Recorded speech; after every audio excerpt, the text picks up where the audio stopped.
नमस्ते, मेरा नाम गोकुलानंद प्रधान है। मैं संबलपुर का रहने वाला हूँ। हम लोग यहाँ पे रौरकेला में रहते हैं। लास्ट 12 जुलाई को मैं जब अपना खुद का गाड़ी किया कैरेंस लेके आ रहा था, तो due to some unavoidable situation गाड़ी रास्ते के साइड पे एक ब्रिक्स का मतलब लॉट रखा हुआ था, उसके ऊपर चढ़ गया, जिसके चलते एक एक्सीडेंट हुआ मेरा गाड़ी का। जब मैं खुद ड्राइव कर रहा था और स्टीयरिंग मेरा चेस्ट पे लगा और मेरा जो डैशबोर्ड वो पैर पे लगा, जिसके चलते मेरा पैर तो टूटा प्लस चेस्ट में और लंग्स में हैवी इंजरी हुआ। और इमीडिएटली जो भी साइड क्राउड थे वो इमीडिएटली हमको जेपी हॉस्पिटल में एडमिट करवाए।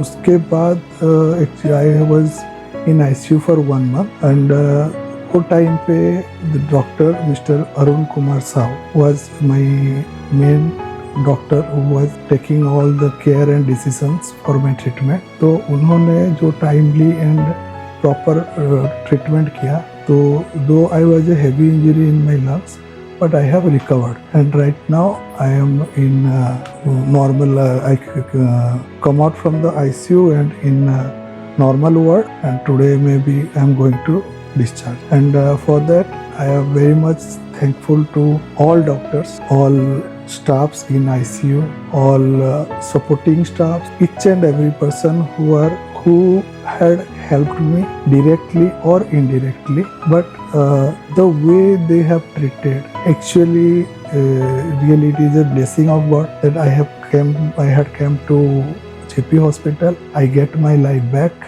and in the grace of God today I am going to discharge from JP Hospital. Thank you.